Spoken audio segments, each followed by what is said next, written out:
kadang mak.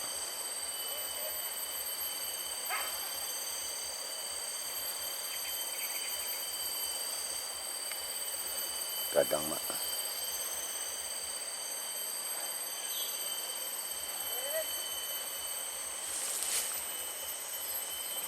Tengah dengan suara orang mau balu mak naik katih mak. Tapi katih mak. Suara orang mau balu terengahnya mak. Tapi katih sama ada mak.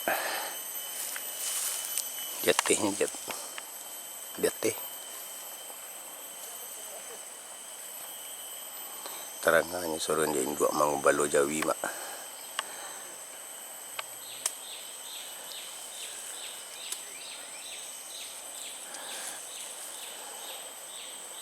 Balik mak dipintih ke dia. Rumah. Kau pagi di masuk rumah. Pergi tadi.